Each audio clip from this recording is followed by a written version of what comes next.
a new business is pretty exciting until you realize that one wrong move on your Google business profile can tank your local SEO rankings overnight. Most people are going to follow Google's guidelines, which tell you that what you should do is make a brand new profile. But that's a disastrous option because you're going to lose all the ranking benefit and you're going to lose all the reviews from your old profile. So in this video, I'm going to walk you through the exact process, step by step, on how to rebrand a Google business profile without it getting suspended, so that you can maintain your rankings, maintain all your reviews, and most importantly, keep all your customers. Stick around to the end and you'll have a clear, proven plan to transition smoothly without starting from scratch. I put all the information from this video in an awesome step-by-step checklist. So if you want a copy of that, just leave a comment down below.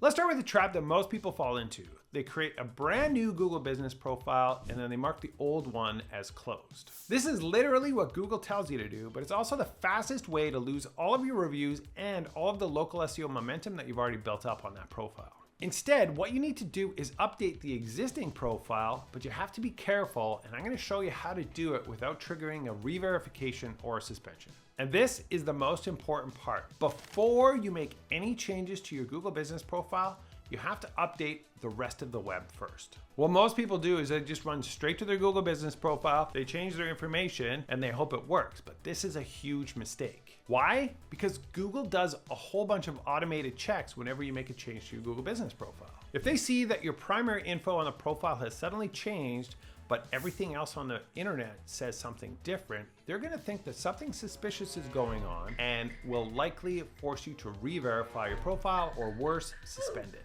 So first, make sure you update your name, address, and phone number on these key data sources. The first, number one, most important source you have to make sure is updated and accurate is your website. I have a video from ages ago, it might have been the first video I ever made on my YouTube channel, where I showed that when you make a change to a Google business profile, Google actually immediately crawls the website and tries to verify that information. So whatever page is linked to on the Google business profile, make sure that that page is dialed in with the right name, address, and phone number. And a huge tip right here. A lot of people forget to update the schema code. So you gotta check to make sure that your web page doesn't have schema on it. If it has local business schema on the page and you haven't updated that as well, that can be problematic. So make sure you update the schema and any text on the page to match your primary new business information before you update your Google business profile. The second most important place is your Facebook business page. I've seen this time and time again. When the information doesn't match on Facebook to what you're entering in your Google business profile, Google is like, something suspicious, and then they force you to re-verify. Make sure you update your Facebook business page for the brand with the correct name, address, phone number, and other details for whatever you're planning to change it in the rebrand.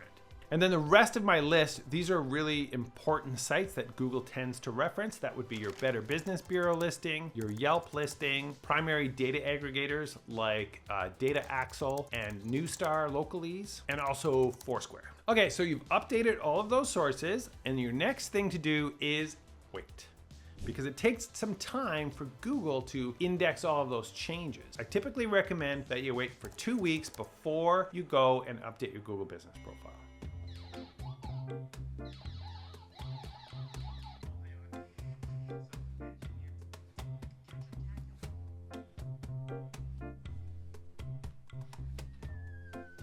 Weeks later. Oh, you're still here? Okay, great. It's been 2 weeks now, and now that all the dust has settled on those changes I made around the web, I can finally go and update my Google business profile. But here's the thing, it's really important that you make these changes under an account that has access to the Google business profile as an owner, not a manager. The reason is that I've seen many cases where when a change is made as a manager, Google doesn't accept it. But if you make that change as an owner, Google is likely to accept it. So that's an important tip here. Make sure that you make these changes under an owner account, not a manager account. And here's another area where people get into trouble, making too many changes too quickly.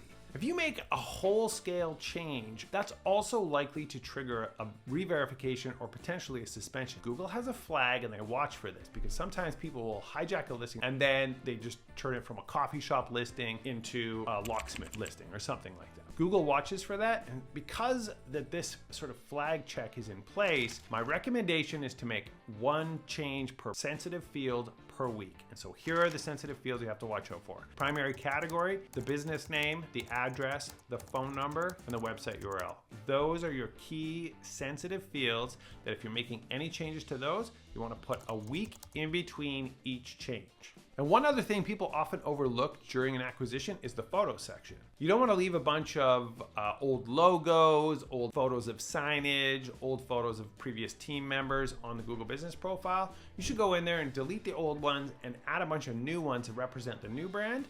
And you can safely update the photo section without any concerns for re-verification or suspension. No problem.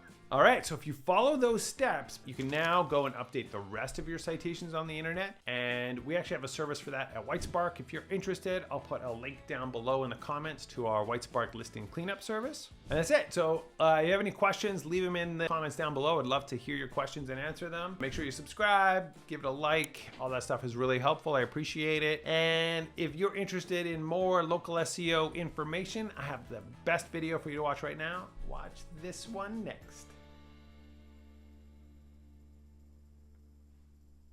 This one.